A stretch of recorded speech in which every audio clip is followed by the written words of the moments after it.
بسم اللہ الرحمن الرحیم۔ السلام علیکم۔ پچھلے 2 ماہ سے اماں جیسے چارپائی کی ہو کر رہ گئی تھی۔ پہلے پہل تو ہم نے سمجھا بس تھکن ہوگی، چند دن آرام کر لیں گی تو ٹھیک ہو جائیں گی، مگر وقت گزرتا گیا اور اماں کی حالت دن بدن بگڑتی چلی گئی۔ ہمیں یہ بھی نہیں معلوم تھا کہ اماں کو آخر ہو کیا گیا ہے۔ دل چاہتا تھا کہ کسی اچھے ڈاکٹر کے پاس لے کر جائیں، مگر ہماری زندگی کہاں اتنی آسان تھی۔ سرکاری ہسپتال ہی ایک آس تھا، وہاں جاتے تو میلوں لمبی لائنوں میں کھڑے رہتے۔ گھنٹوں کے بعد جب کبھی ہمارا نمبر آتا تو ڈاکٹر ایک بے دلی سے سرسری سی نظر اماں پر ڈال کر 2 ٹکے کی دوائی لکھ دیتا اور اگلا مریض بلا لیا جاتا۔ ہم جیسے غریبوں کی زندگی میں درد کی کوئی قیمت نہیں ہوتی، نہ انتظار کی کوئی قدر۔ مجھے یاد ہے میں نے ہوش سنبھالتے ہی غربت کی گود میں آنکھ کھولی تھی۔ میرا بچپن بوسیدہ چھتوں، ادھ کھلے دروازوں اور مٹی سے اٹے صحنوں میں گزرا تھا، جہاں کوئی خوشبو نہیں تھی، بس نمی، سیلن اور محرومی کی مہک تھی۔ جب کبھی اماں کی انگلی تھامے بازار جاتی تو رنگ برنگے کپڑوں، خوشبودار دکانوں اور چمکتی کوٹھیوں کو دیکھ کر دل کے اندر ایک انجان سی خلش اٹھتی۔ دل کرتا تھا کاش ہماری بھی ایک پکی چھت ہوتی، ایک ایسا گھر جہاں بارش کے دنوں میں پانی برتنوں میں نہ ٹپکتا، مگر یہ خواہشیں بھی میری بوسیدہ جھولی کی طرح کٹی پھٹی تھیں، کبھی پوری نہ ہو سکیں۔ بارشوں کے دن ہمارے لیے قیامت سے کم نہیں ہوتے تھے۔ جیسے ہی بادل گرجتے، اماں اور ابا کے چہروں پر فکر کی گہری لکیریں کھنچ جاتیں۔ میں کمرے کے کونے میں دبک کر سوچتی کہ اگر آج کی طوفانی بارش میں ہماری چھت گر گئی تو ہم کہاں جائیں گے؟ پرانی اینٹوں اور شکستہ تیلوں کی بنی چھت ہر بارش میں ایسی آوازیں نکالتی جیسے کوئی چھوٹا بچہ ہچکیاں لے لے کر رو رہا ہو۔ دیواروں سے پانی رستا، فرش پر کیچڑ بنتا اور ہم سب ہاتھوں میں پرانے کپڑے، بالٹیاں اور برتن لیے پانی روکنے کی ناکام کوشش کرتے رہتے۔ اماں دوسروں کے گھروں میں جا کر برتن مانجتی تھی، فرش صاف کرتی تھی۔ اب ان کے ہاتھوں میں پہلے جیسی طاقت نہ رہی تھی۔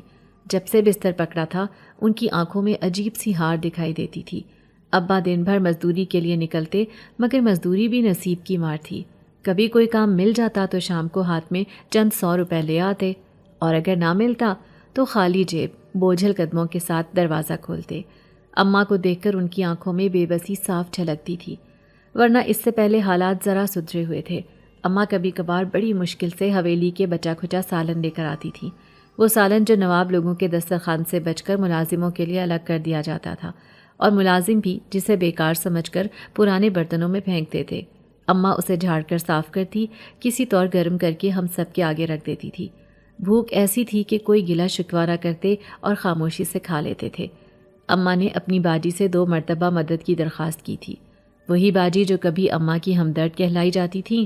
پہلی بار تو باجی نے چند دن کا راشن دے دیا، دوسری بار بھی دوائیوں کے لیے کچھ مدد کر دی، مگر جب تیسری بار اماں نے ہمت کر کے بات کی تو باجی نے صاف صاف کہہ دیا، اب بہن ہم بھی اپنے گھر کو سنبھالیں یا تمہاری مدد کرتے رہیں۔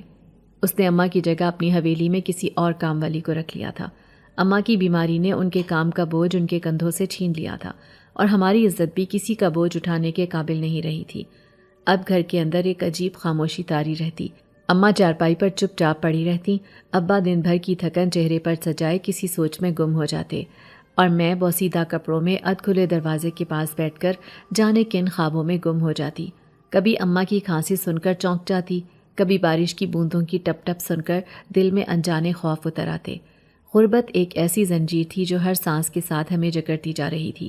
امید کے چراغ بجھتے جا رہے تھے، اور بس ایک اندھیرا تھا جو دن بدن گہرا ہوتا جا رہا تھا۔ مجھ سے چھوٹا ایک بھائی تھا، محسن، جو محض ابھی 10 برس کا ہوا تھا۔ غربت کی ماری زندگی نے اسے بھی جلدی بڑا کر دیا تھا۔ جس عمر میں بچوں کو کتابوں میں خواب بنتے دیکھنا جانا چاہیے تھا، اس عمر میں وہ ابا کے ساتھ مزدوری پر جانے لگا تھا۔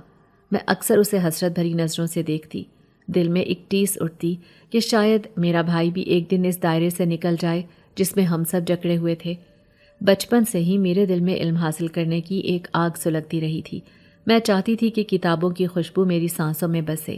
میں چاہتی تھی کہ میں اس گندگی، اس محرومی، اس بے نوری سے نکل کر ایک صاف ستھری دنیا میں قدم رکھوں، جہاں عزت ہو، سکون ہو، اور ایک چھت ہو جو برسات میں روتی نہ ہو۔ مگر قسمت کے پنجے اس قدر سختی سے میرے پیروں میں جکڑے ہوئے تھے کہ ہر بار جب آگے بڑھنے کی کوشش کرتی، یہ پنجے مزید کس جاتے، اور میں پھر اسی زمین پر جا گرتی جہاں سے نکلنے کا خواب دیکھتی تھی۔ میری صورت میں خدا نے حسن کا ایک چراغ روشن کر رکھا تھا، بڑی بڑی موٹی موٹی آنکھیں، گھنے سیاہ بال، سراہی دار گردن اور سنورتی ہوئی جوانی نے مجھ میں مزید ایک عجیب سی کشش بھر دی تھی۔ میں اب 15 سال کی ہو چکی تھی، مگر افسوس اسکول کی عمارت میں کبھی قدم تک نہ رکھا تھا۔ میری آنکھوں نے کتابوں کی جلدیں کبھی چھوئی تک نہیں تھیں۔ اسکول میرے لیے ایک ایسی دنیا تھی جس کا تصور تو تھا، لیکن حقیقت میرے ہاتھوں سے کوسوں دور تھی۔ اماں جب گھر سے نکلتی اور ابا مزدوری پر جاتا تو میں محسن کو سنبھالتی تھی۔ کبھی کبھی اس کے ننھے ہاتھوں کو تھام کر سوچتی کہ کاش ہماری قسمت بدل جائے، مگر جیسے جیسے میری عمر بڑھنے لگی، میں 12-13 برس کی ہوئی تو ابا نے سختی سے حکم سنا دیا تھا، بیٹی اب گھر سے باہر قدم نہ نکالنا، غریبوں کی بیٹیوں کا کوئی پرسان حال نہیں ہوتا، زمانہ بہت برا ہے۔ اماں بھی بار بار سمجھاتیں، آنکھوں میں فکر کی پرچھائیاں لیے کہتیں، بیٹا سر پر دوپٹہ لیا کر، نظر جھکا کر چلا کر، ہم جیسے غریبوں کا کوئی نہیں ہوتا، کل کو کوئی اونچ نیچ ہو گئی تو ہم کس کے پاس جا کر روئیں گے؟ میں خاموشی سے سر ہلا دیتی۔ ہمارا گھر ایک کچی جھونپڑی نما تھا، چھوٹے چھوٹے کمروں میں بس اتنی جگہ تھی کہ ہم چارپائیاں اور چند برتن رکھ سکیں۔ اس پسماندہ بستی میں جہاں ہماری جھونپڑی آباد تھی، ہر طرف غریبی، مفلسی اور بے حسی کی فصل اگتی تھی۔ ہر گلی میں آوارہ لڑکے کھڑے ملتے تھے جو آتے جاتے لڑکیوں پر فکرے کستے، بری نظروں سے تاڑنے کو اپنی جیت سمجھتے تھے۔ میری ماں کی نصیحتیں اور ابا کی سختی میرے دل میں ایک ڈھال بن چکی تھی۔ میں جانتی تھی کہ ان نظروں کا مقابلہ خاموشی سے نہیں، سختی سے کرنا ہوگا۔ جب کبھی سودا سلف لینے بازار جاتی تو اپنی چال میں ایسی مضبوطی رکھتی کہ کوئی مجھے کمزور نہ سمجھے۔ میرے لہجے میں ایسا تیکھا پن ہوتا تھا کہ کوئی ہمت نہ کر سکے میری طرف آنکھ اٹھانے کی۔ سر پر دوپٹہ سختی سے جما کر نظریں جھکائے، قدم مضبوطی سے رکھتے ہوئے چلتی، جیسے کوئی سپاہی محاذ پر جا رہا ہو۔ ہر قدم کے ساتھ دل میں دعا کرتی کہ جلدی سے سودا لے کر خیریت سے واپس پہنچ جاؤں۔ اس بستی کی گندی نظروں سے بچنا کسی میدان جنگ سے کم نہیں تھا۔ میرے ارد گرد کئی نظریں ہمیشہ میلے ارادوں کے ساتھ میرے تعاقب میں رہتی۔ میں ان نگاہوں کی چبھن کو اپنی جلد پر محسوس کرتی تھی، مگر میں نے ہمیشہ اپنی مٹھی مضبوطی سے بند رکھی۔ میری عزت میری پہچان تھی، اور میں جانتی تھی کہ یہ دنیا غریب کی بیٹی کی عزت کو ذرا سی لغزش پر نوچ ڈالتی ہے۔ اسی لیے میں نے کبھی کسی کو یہ موقع نہ دیا تھا کہ وہ میرے قریب بھی آ سکے۔ میرا لہجہ، میرا انداز، میرا حجاب سب میری ڈھال بن چکے تھے۔ مگر ہر شام جب مزدوری سے لوٹتے ابا کے خالی ہاتھ اور اماں کی بستر پر بے بس پڑی حالت دیکھتی تو میرے اندر کی ساری بہادری ریزہ ریزہ ہو جاتی۔ دل چاہتا تھا کہ زور زور سے روؤں، چیخ چیخ کر آسمان سے شکایت کروں کہ آخر کیوں ہم پر اتنی تنگی آئی ہے، کیوں ہماری زندگی بس روٹی، بیماری اور محرومی کا دوسرا نام بن کر رہ گئی ہے۔ رات کو جب سب سو جاتے، میں اپنی بوسیدہ چارپائی پر لیٹے لیٹے چھت کے ٹپکتے سوراخوں سے آسمان کو تکتی رہتی تھی۔ کبھی ان گنت تاروں کو دیکھ کر سوچتی کہ کاش میری زندگی میں بھی ایک چمکتا ہوا ستارہ نصیب ہو جائے جو مجھے اس اندھیرے سے نکال کر روشنیوں کی دنیا میں لے جائے۔ محلے والوں کی نگاہوں میں ہمارے لیے کبھی عزت نہیں تھی۔ جب سے اماں بستر سے جا لگی تھی اور ابا کی مزدوری ڈھلتی ہوئی شام کی طرح مدھم پڑنے لگی تھی، تب سے ہمیں ہر ضرورت کے لیے دوسروں کے در پر دستک دینی پڑتی تھی۔ ہر دن کا آغاز کسی نہ کسی دروازے پر دستک سے ہوتا، اور ہر دستک ہمارے وقار میں ایک نیا شگاف ڈالتی تھی۔ ماں کی بیماری کے لیے کبھی کسی سے ادھار دوائی مانگنی پڑتی، کبھی راشن کے لیے ہاتھ پھیلانا پڑتا، اور ہر بار ان کا انداز ایسا ہوتا جیسے ہم کوئی جرم کر رہے ہوں۔ میں جب کسی کی گھر کی دہلیز پر کھڑی ہوتی، نظریں جھکائے ہلکی سی دستک دیتی تو دروازہ کھلتے ہی پہلا تاثر ان کی آنکھوں کا حقارت بھرا انداز ہوتا، جیسے کہہ رہے ہوں کہ پھر یہ بھکاری آ گئی۔ کوئی زبان سے نہ بھی کہتا تو ان کے سرد رویے اور بے نیازی سے لبریز لہجے سے سب کچھ سمجھ آ جاتا تھا۔ ارے بی بی، روز روز ادھار نہیں چلتا، ہمارا بھی تو کوئی حساب ہے نا۔ کبھی کوئی عورت طنزیہ ہنسی ہنستے ہوئے کہتی، اپنی لڑکی کو نوکری پر لگا دو، ہاتھ پھیلانے کی نوبت ہی نہیں آئے گی۔ کوئی مرد کھڑے کھڑے مشورہ دیتا، بیٹی بڑی ہو گئی ہے، گھر بٹھانے سے کچھ نہیں ہوتا، 2 پیسے کمانے دو، غربت کچھ تو کم ہوگی۔ یہ سن کر میرا کلیجہ منہ کو آ جاتا، میرے اندر طوفان سا اٹھتا، مگر میں چپ رہتی، سر جھکائے، آنکھوں میں آنسو چھپاتے، بس تھوڑی تھوڑی سی دوا یا تھوڑا سا آٹا لے کر لوٹ آتی۔ میرے ہاتھوں میں وہ ادھار کی چیزیں ہوتی اور دل میں ان کی باتوں کی چھالیں جو اندر ہی اندر مجھے زخمی کرتی رہتی۔ گلی کے نکڑ پر کھڑے آوارہ لڑکے میری طرف طنزیہ مسکراہٹیں اچھالتے، ارے ارے، اب یہ خود ہی محلے بھر سے مانگنے نکل پڑی ہے، ہائے ہائے، اب تو نوکری کرنی ہی پڑے گی۔ اور میں اپنی بوسیدہ چادر کو مزید سختی سے اپنے وجود کے گرد لپیٹ لیتی، جیسے اس چادر میں چھپ کر خود کو ان کی نظروں، ان کے فکروں اور ان کی حقارت سے بچا سکتی ہوں۔ گھر آ کر اماں کے پاس بیٹھتی تو اماں میری آنکھوں میں چھپے ہوئے سوالوں کو پڑھ لیتیں، دھیرے سے میرا ہاتھ تھام کر کہتی، بیٹی، غربت میں صبر سب سے بڑی دولت ہوتی ہے۔ اللہ دیکھ رہا ہے، ہم کسی کا حق نہیں مارتے، صرف وقت کی مار کھاتے ہیں۔ مگر کب تک صبر کرتی، کب تک یہ تانے سہتی، کب تک دوسروں کی خیرات پر جیتی؟ میرے اندر ایک سلگتا ہوا سوال تھا جو ہر روز اپنی شدت بڑھاتا جا رہا تھا۔ کیا ہماری زندگی کا مقدر بس دوسروں کے قدموں میں جھکے رہنا ہے؟ کیا کبھی ایسا دن آئے گا جب ہم کسی کے سامنے ہاتھ نہ پھیلائیں گے؟ راتوں کو جب اماں درد سے کراہتی اور ابا مایوس چہرہ لیے چپ چاپ بیٹھے رہتے تو میں اپنے بوسیدہ کمرے کی دیواروں کو گھورتی رہتی۔ ان دیواروں پر میری چپکی ہوئی حسرتیں تھیں، میرے خوابوں کی قبریں تھیں، میرے ناتمام تمناؤں کے نوحے تھے۔ کبھی کبھی دل کرتا تھا کہ سب چھوڑ چھاڑ کر کہیں دور بھاگ جاؤں، کسی اجنبی شہر میں جا کر کوئی کام کر لوں، کسی ہوٹل میں برتن دھو لوں، کسی فیکٹری میں کام کر لوں، بس اتنا کما سکوں کہ اماں کی دوا وقت پر آ جائے، محسن کے ہاتھوں میں کتابیں آ جائیں اور ابا کی آنکھوں سے مایوسی کا دھواں چھٹ جائے۔ لیکن محلے کی زبانیں، لوگوں کی نظریں، اماں ابا کی بے بسی، سب میری آزادی کی راہ میں دیوار بن کر کھڑے ہو جاتے تھے۔ میں جانتی تھی کہ اگر اکیلی باہر نکلی تو دنیا مجھے نوچ ڈالے گی۔ میں جانتی تھی کہ یہ غربت نہ صرف پیٹ پر بھاری تھی بلکہ عزت پر بھی بھاری ہو چکی تھی۔ اسی لیے میں ہر دن اپنی امیدوں کو، اپنے خوابوں کو، اپنے ارمانوں کو اپنے اندر دبا لیتی، خاموشی سے اپنی مٹھی بند کرتی، چادر سنبھالتی اور اس زندگی کے دائرے میں پھر ایک اور دن جینے کی کوشش کرتی۔ ایک دن کی بات ہے، دوپہر کا وقت تھا، اماں بخار میں تپ رہی تھی، محسن باہر گلی میں کھیلنے چلا گیا تھا اور ابا مزدوری کی تلاش میں نکلا تھا۔ گھر میں صرف میں تھی۔ دروازہ ہلکی سی دستک پر بجا۔ میں نے چادر سنبھالی اور آہستہ سے دروازہ کھولا۔ سامنے محلے کی ایک عورت کھڑی تھی، خالہ رشیدہ۔ رشیدہ خالہ ان عورتوں میں سے تھی جو اپنی زبان کے زہر سے پورے محلے میں مشہور تھیں۔ ان کی باتوں میں کبھی میٹھا نہیں ہوتا تھا، ہمیشہ کڑواہٹ اور تحقیر چھپی ہوتی تھی۔ ارے بیٹی، کب تک یوں اماں ابا کے ساتھ بھوکی ننگی مرے گی؟ اس نے سیدھے سیدھے بنا کسی تمہید کے بات شروع کی۔ دیکھو زمانہ بڑا خراب ہے، ایسے تمہارا گزارا نہیں ہوگا۔ میں ایک نوکری دلوا سکتی ہوں تمہیں، ایک بڑے صاحب کے گھر میں، کام بھی آرام کا ہے اور پیسے بھی اچھے ملیں گے۔ میں خاموش کھڑی رہی، چادر کے پلو کو بار بار اپنی انگلیوں میں لپیٹتی رہی۔ میرے دل میں ایک لہر اٹھی، نوکری، اپنی کمائی، اماں کی دوا، محسن کی پڑھائی، ابا کی مزدوری کا بوجھ ہلکا کرنا، کیا واقعی یہ ممکن تھا؟ خالہ رشیدہ نے میری آنکھوں میں جھانک کر دھیمی آواز میں کہا، بس تھوڑا سا خدمت کا کام ہے، مہینے کے 5-6 ہزار دے دیں گے، مالک لوگ بڑے اچھے ہیں، اور اگر زیادہ خوش کر دیا تو کچھ اور بھی ہاتھ میں دیں گے۔ لفظ خوش کر دیا میرے دل پر تیر کی طرح لگا۔ مجھے خالہ رشیدہ کی نظریں اب صاف دکھائی دینے لگیں۔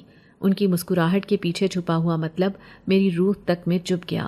میرے جسم میں سنسناہٹ دوڑ گئی، ایسا لگا جیسے میرے چاروں طرف خطرے کی گھنٹیاں بج رہی ہوں۔ میں نے فوراً قدم پیچھے ہٹائے اور دروازہ ذرا سا مزید بند کر لیا۔ خالہ جی، میں نوکری نہیں کر سکتی، اماں اکیلی ہیں گھر میں ان کو کیسے چھوڑ دوں؟ میں نے نرم مگر دو ٹوک انداز میں جواب دیا۔ خالہ رشیدہ نے ناک چڑھائی۔ بڑی غیرت والی بنتی ہے، ٹھیک ہے، جیسی تمہاری مرضی، مگر یاد رکھو عزت اور روٹی ایک ساتھ نہیں چلتے غریب کے گھر۔ یہ کہہ کر وہ پلٹ گئی۔ ان کی آواز، ان کے الفاظ، ان کی نظروں کی چبھن میرے اندر کئی دن تک گھلتی رہی۔ میں نے دروازہ بند کیا اور اندر آ کر اماں کے پاس بیٹھ گئی۔ ان کی پیشانی پر گیلا کپڑا رکھتے ہوئے میں خود بھی چپکے سے آنسو بہاتی رہی، اپنے اندر اٹھنے والی اس تڑپ کو دباتی رہی جو روز میرے خوابوں کو کچلتی جا رہی تھی۔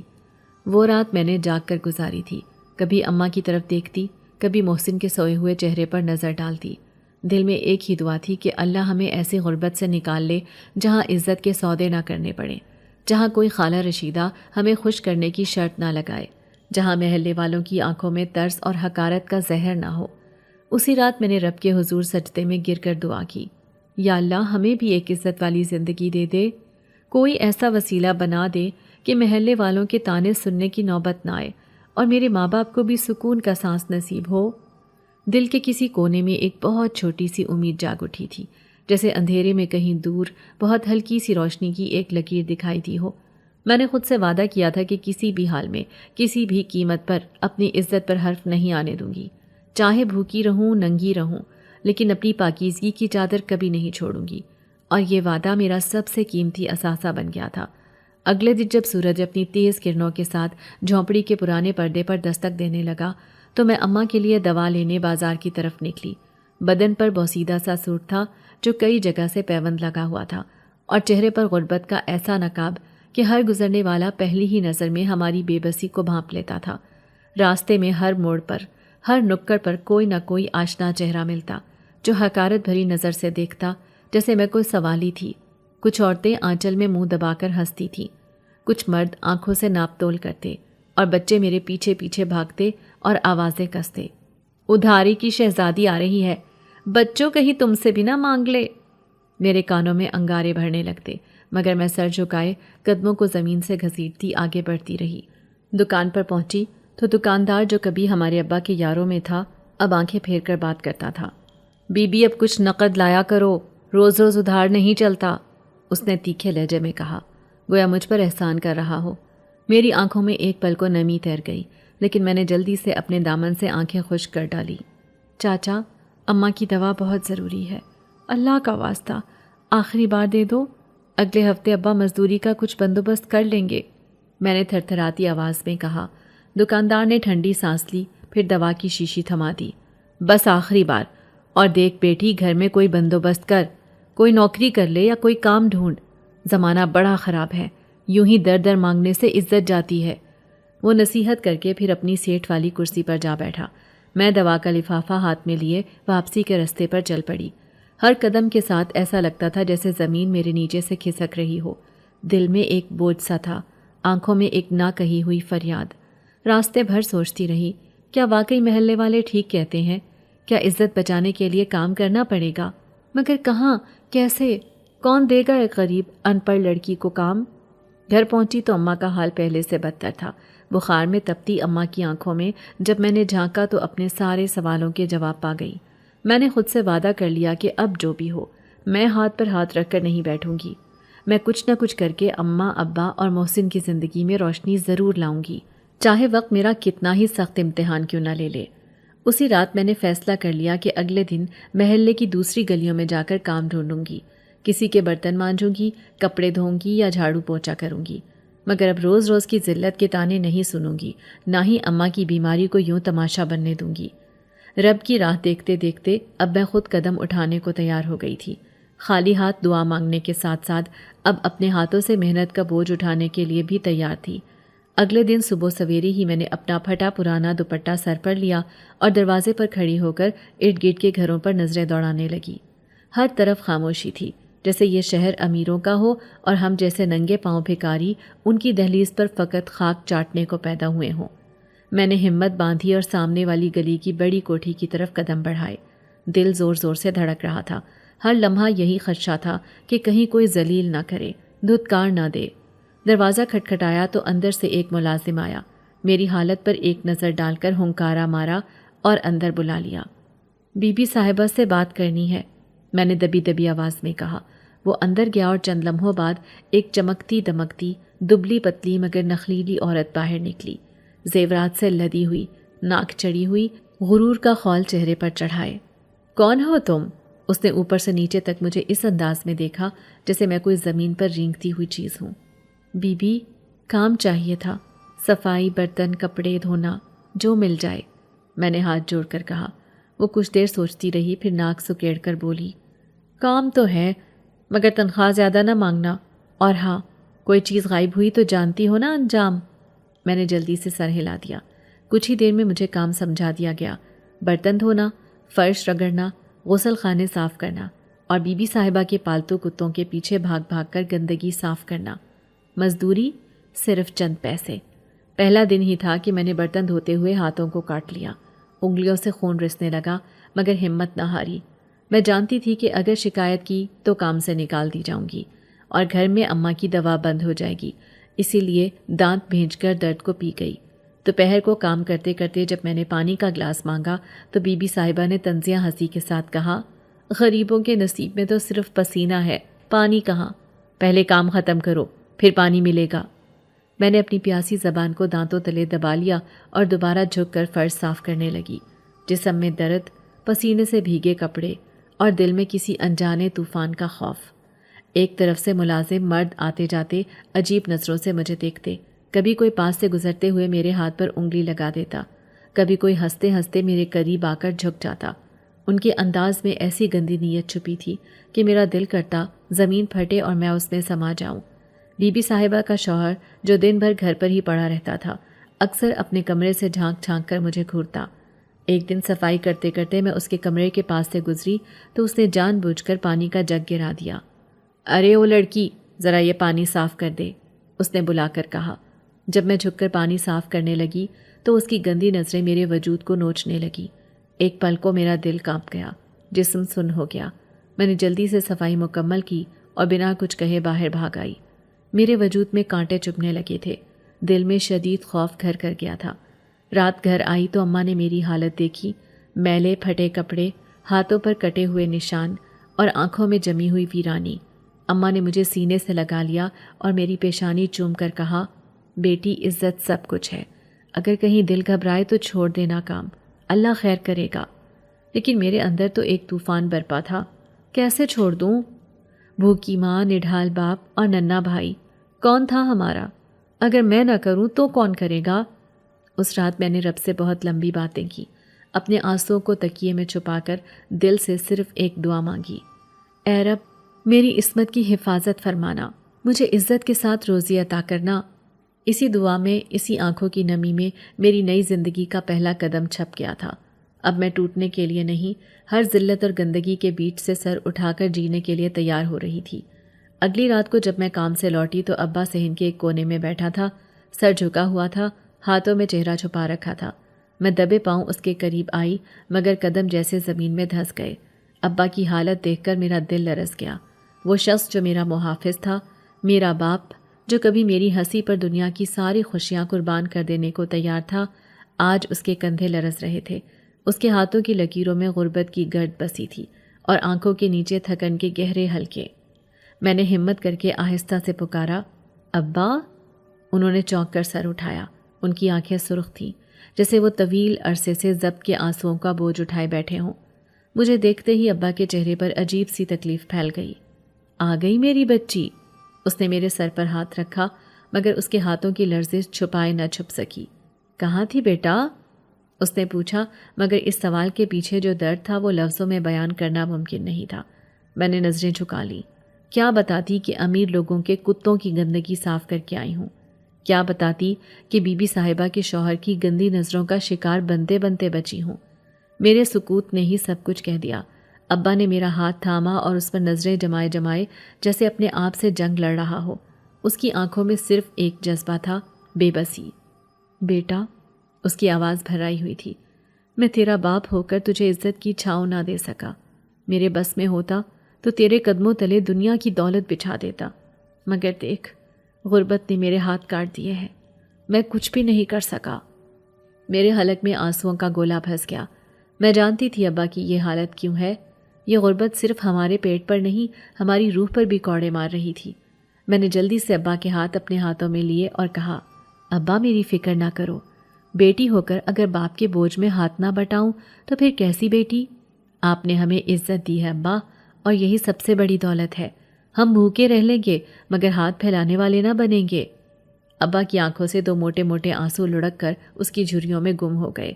وہ آنسو جو شاید برسوں کی محرومیوں، ناکامیوں اور آج کے دن کی بے بسی کا نوحہ تھے۔ اس نے مجھے گلے لگا لیا اور میں اس کی تھکن زدہ چھاتی پر سر رکھ کر رونے لگی۔ وہ لمحہ میرے لیے دنیا کی سب سے بڑی پناہ گاہ تھا۔ غربت کی تپتی دھوپ میں ابا کی کمزور باہوں کا سایہ جو شاید وقت کے طوفانوں کے آگے زیادہ دیر نہیں ٹھہر سکتا تھا، مگر میرے لیے وہی سب کچھ تھا۔ اسی رات میں نے دل ہی دل میں ایک عہد کیا کہ چاہے دنیا کتنی بھی بے رحم ہو جائے، چاہے مجھے کتنی ہی ذلت سہنی پڑے، میں اپنے ابا کے خوابوں کو ٹوٹنے نہیں دوں گی۔ میں ان ہاتھوں کو جو مزدوری سے چھل گئے تھے کبھی مایوسی کی لکیر نہیں بننے دوں گی۔ میں ان آنکھوں میں آنسو نہیں بہنے دوں گی، چاہے مجھے اپنی ہنسی، اپنی خوشیاں، اپنا سکھ قربان ہی کیوں نہ کرنا پڑے۔ میں نے اپنے اندر کی لڑکی کو پہلی بار عورت بنتے دیکھا تھا، ایک ایسی عورت جو چپ چاپ اپنے کندھوں پر دنیا بھر کا درد اٹھا لینے کے لیے تیار تھی۔ اگلے دن جب میں کام پر پہنچی تو پورا گھر ایک عجیب سی خاموشی میں ڈوبا ہوا تھا۔ ہر طرف سناٹا طاری تھا، جیسے وقت تھم سا گیا ہو۔ میں نے الجھن میں ادھر ادھر نظریں دوڑائیں، کہیں کوئی آہٹ تک سنائی نہ دی۔ صرف 2 ملازم دور ایک کونے میں بیٹھے تاش کے پتوں سے کھیلنے میں مصروف تھے۔ میں نے اپنے دوپٹے کو درست کرتے ہوئے ہچکچاہٹ سے ان کی جانب قدم بڑھائے اور ہلکی آواز میں پوچھا، یہ خاموشی کیوں ہے؟ بیگم صاحبہ کہاں ہیں؟ میری بات سنتے ہی ایک ملازم نے دوسری کی طرف شرارت بھری نظروں سے آنکھ ماری، جیسے کوئی راز کی بات ہو جس پر وہ دونوں ہی ہنسنا چاہتے ہوں مگر خود پر قابو پائے بیٹھے ہوں۔ ایک نے اشارے سے سامنے والی راہداری کی طرف اشارہ کرتے ہوئے کہا، اس طرف۔ ان کی حرکتوں پر دل کو تھوڑا سا شک تو ہوا، مگر پھر سوچا کہ شاید بیگم صاحبہ کی طبیعت خراب ہو یا کوئی مجبوری ہو، اسی لیے سب اتنے خاموش ہیں۔ اپنے دل کی دھڑکن کو سنبھالتی میں آہستہ آہستہ قدم اٹھاتی ہوئی اس طرف چل دی جہاں ایک کونے میں ایک پرانا سا کمرہ تھا۔ جیسے ہی میں اس کمرے کے اندر داخل ہوئی، اچانک میرے چاروں طرف اندھیرا چھا گیا۔ دل ایک دم تھک سے رہ گیا۔ کچھ بھی سمجھنے کا موقع نہ ملا کہ کسی نے اچانک میرے بازو کو پوری قوت سے پکڑ کر مجھے گھسیٹا اور بستر پر پھینک دیا۔ میں خوف سے کانپ اٹھی۔ بغیر سوچے سمجھے میں نے ہاتھ پاؤں مارنے شروع کر دیے۔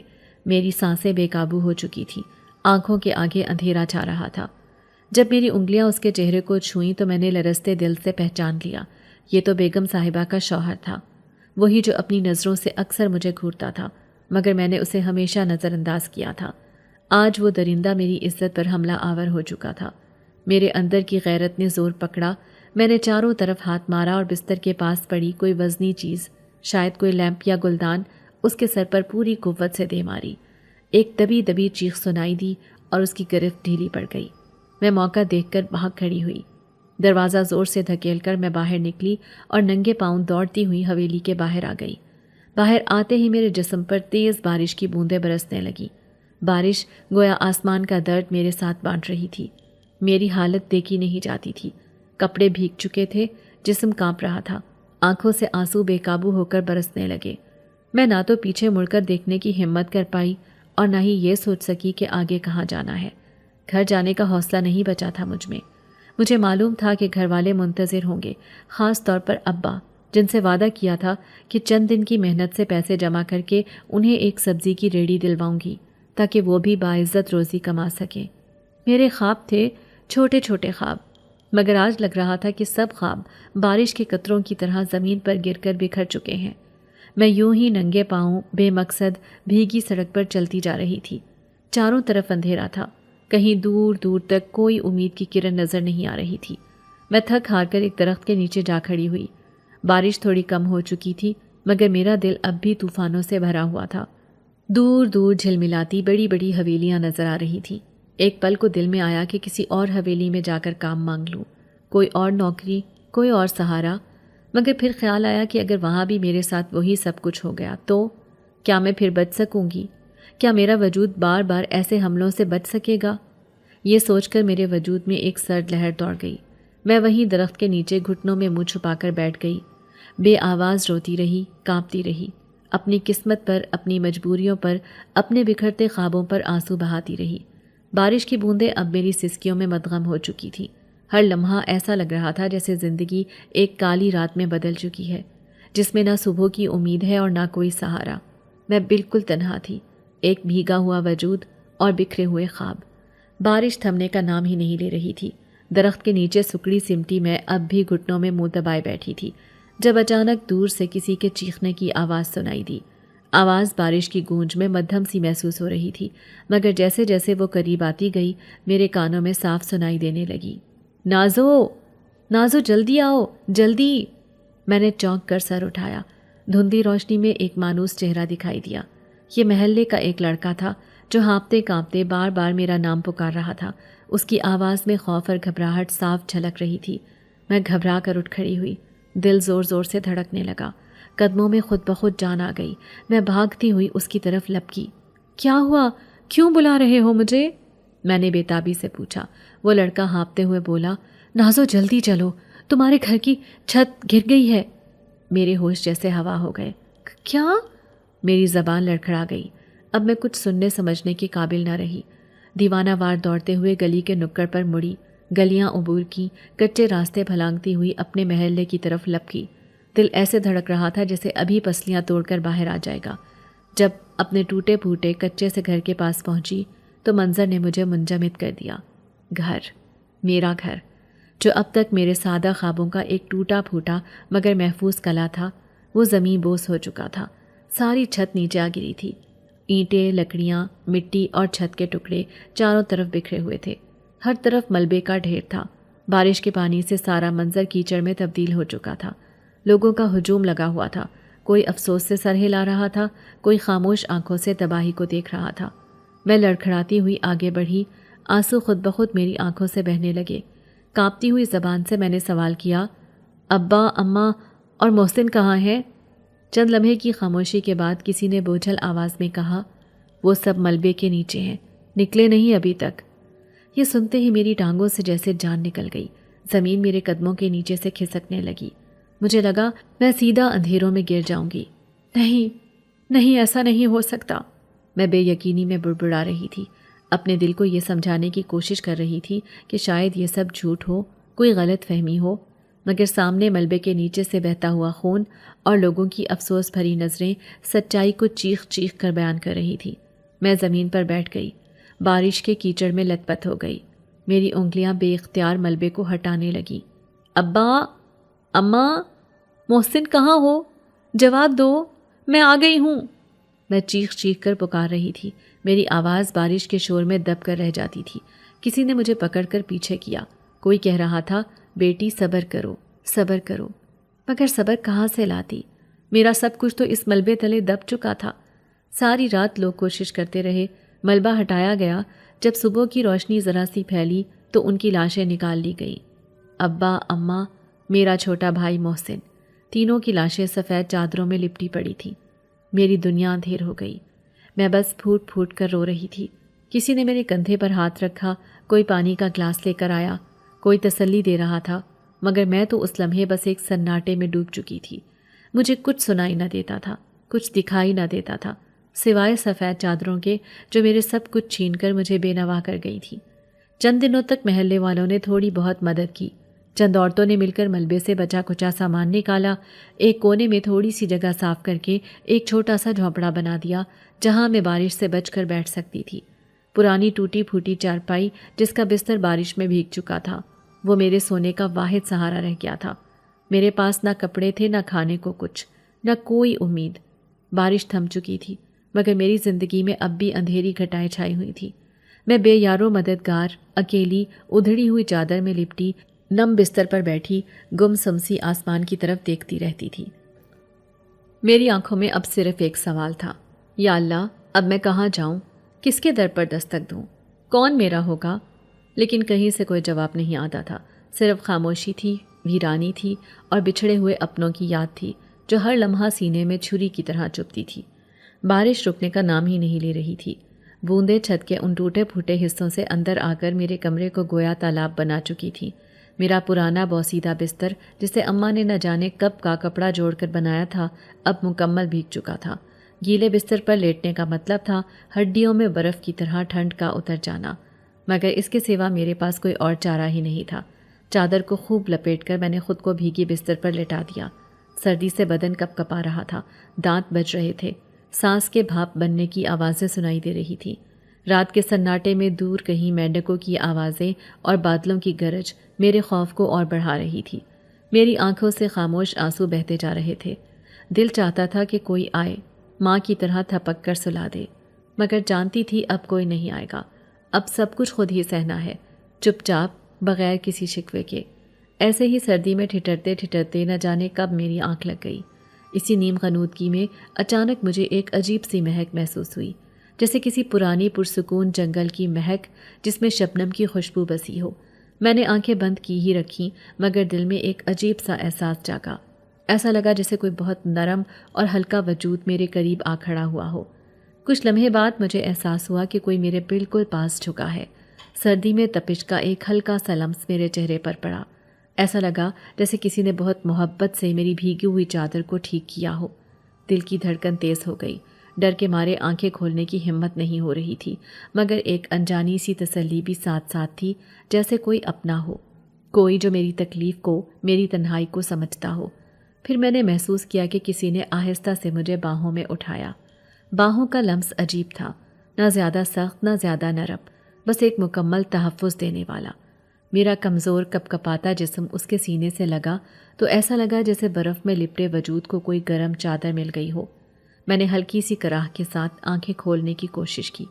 دھندلی سی روشنی میں ایک سایہ دکھائی دیا، ایک لمبا پراسرار سایہ۔ چہرہ واضح نہیں ہو رہا تھا، مگر آنکھوں میں ایک ایسی شدت تھی جیسے ساری دنیا کی محبت ان میں سمٹ آئی ہو۔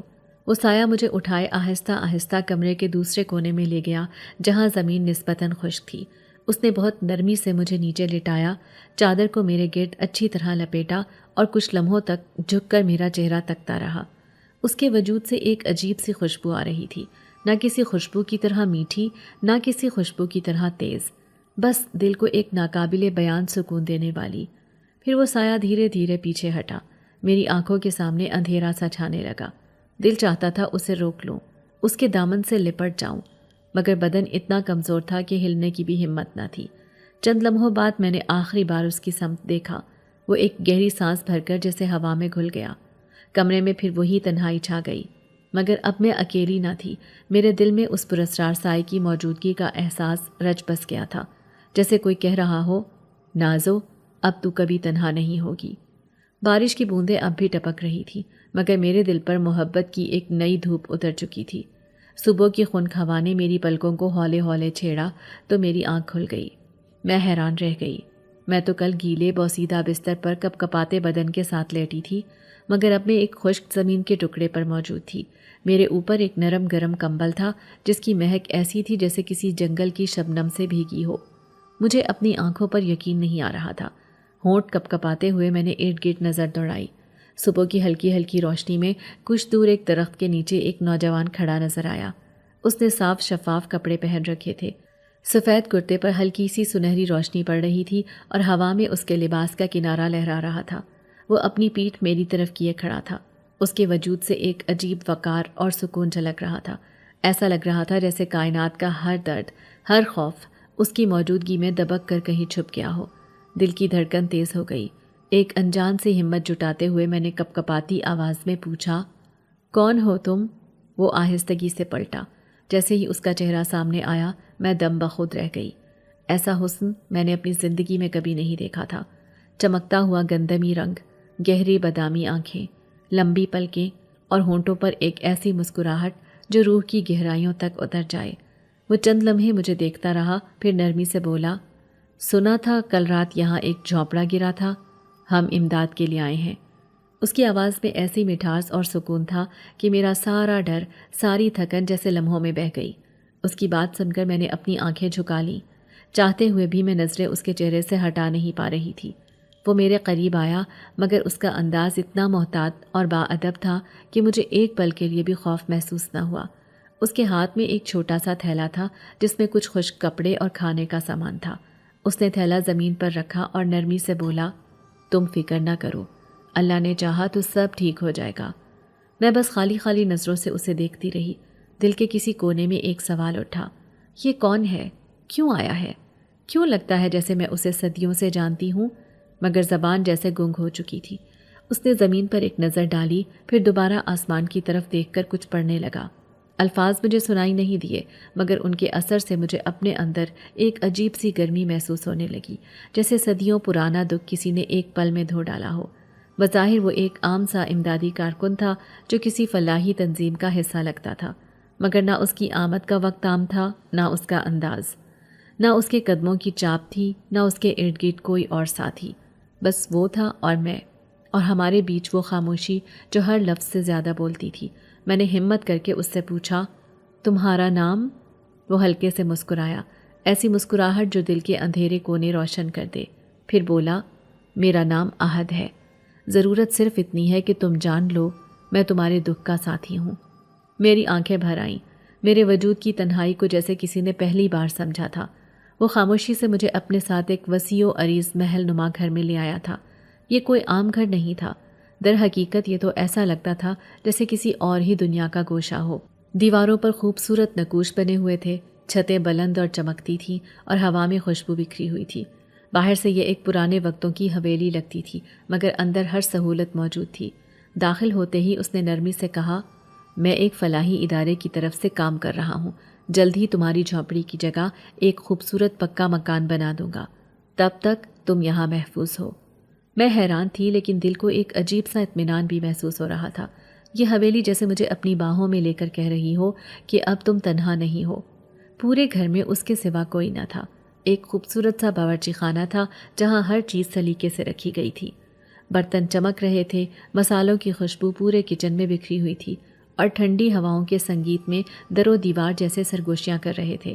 میں کبھی پھولوں کو پانی دیتی، کبھی بے وجہ صفائی کرتی، کبھی کھانے کی چیزیں دیکھتی اور کبھی محل کی خوبصورتی میں کھو جاتی۔ وہ خود رات گھر آتا، سادہ سفید لباس میں، تھکے قدموں سے مگر پرسکون چہرے کے ساتھ۔ آتے ہی وضو کرتا اور پھر نماز کے لیے مصلی پر بیٹھ جاتا۔ نہ جانے کتنی دیر سجدے میں جھکا رہتا، پھر کبھی دعا مانگتا، کبھی خاموشی سے آسمان کی طرف دیکھتا۔ ساری رات وہ عبادت کرتا رہتا اور فجر سے پہلے ہی کہیں غائب ہو جاتا۔ میں حیرت سے سوچتی کہ کیسا عجیب شخص ہے، دنیا سے الگ، خود میں گم، مگر دل کو بے حد سکون دینے والا۔ ایسے کئی دن گزر گئے۔ ایک رات جب چاندنی اپنے جوبن پر تھی، وہ نماز سے فارغ ہو کر میرے قریب آیا۔ اس کے چہرے پر گہری سنجیدگی چھائی ہوئی تھی۔ وہ نرمی سے آہستہ آواز میں بولا، مجھے تم سے ایک حقیقت بیان کرنی ہے۔ میرے دل کی دھڑکن تیز ہو گئی۔ میں نے خاموشی سے سر جھکا لیا۔ خوف اور امید کے ملے جلے جذبات سے دل لرزنے لگا۔ وہ بولا، میں انسان نہیں ہوں نازو، میں ایک جن زاد ہوں۔ یہ محل، یہ دنیا، یہ سب میری اپنی دنیا کا حصہ ہے۔ میں آسمان کی سیر کو نکلا تھا جب تمہیں اپنی بوسیدہ جھونپڑی میں سردی سے ٹھٹرتے دیکھا۔ میں حیرت کے مارے سانس لینا بھول گئی، آنکھیں حیرت سے پھیل گئیں۔ وہ دھیرے سے مسکرایا اور مزید کہا، تبھی میرے دل میں ایک عجیب سا احساس جاگا۔ تمہارے معصوم چہرے، تمہاری تنہائی نے میرے دل کو چھو لیا اور میں تم سے محبت کر بیٹھا۔ میری آنکھوں میں آنسو آ گئے، ڈھیر سارے، ٹھنڈے، نرم، شکریہ بھرے آنسو۔ وہ پھر گویا ہوا، لیکن میں تمہیں حقیقت بتائے بغیر اپنے پاس قید نہیں رکھ سکتا۔ اگر تم چاہو تو میں تم سے نکاح کرنا چاہتا ہوں، نکاح، محبت اور عزت کے ساتھ۔ میرے دل میں جیسے پھول کھلنے لگے۔ اتنی محبت، اتنی سچائی، اتنی حفاظت، کیا کوئی خواب بھی ایسا ہو سکتا تھا؟ میں نے خاموشی سے اس بات میں سر ہلا دیا۔ میرے انکار کی گنجائش ہی کہاں تھی؟ جس نے میرے دکھ کو اپنے دل کی دھڑکنوں میں اتار لیا تھا، میں اس سے محبت نہ کرتی تو کیا کرتی؟ پھر ہماری شادی ہوئی، ایسی شادی جو خوابوں سے بھی زیادہ حسین تھی۔ سفید پھولوں سے سجی محفل، خوشبوؤں کی برسات اور چمکتے دیوں کی قطاریں جیسے آسمان سے زمین پر اتر آئی ہوں۔ وہ میرا شریک حیات بن گیا، محبت کرنے والا، عزت دینے والا، ایسا محافظ جو دکھوں کی آندھیوں کو ہاتھ پکڑ کر روک لیتا تھا۔ سچ کہتے ہیں، دکھوں کی کالی رات کے بعد سکھوں کا اجالا ضرور آتا ہے۔ میں نے سب کچھ کھو دیا تھا، اپنے ماں باپ، اپنا گھر، اپنی چھت، مگر بدلے میں وہ ملا جو میرے لیے ساری دنیا بن گیا۔ اگر آپ کو آج کی ہماری کہانی پسند آئی ہے تو اسے لائک کیجیے اور اپنے پیاروں کے ساتھ شیئر کیجیے۔ اور ہاں، اگر آپ نے ابھی تک ہمارا چینل سبسکرائب نہیں کیا تو ضرور کیجیے۔ ملتے ہیں کل ایک نئی اور دلچسپ کہانی کے ساتھ۔ تب تک کے لیے اللہ حافظ۔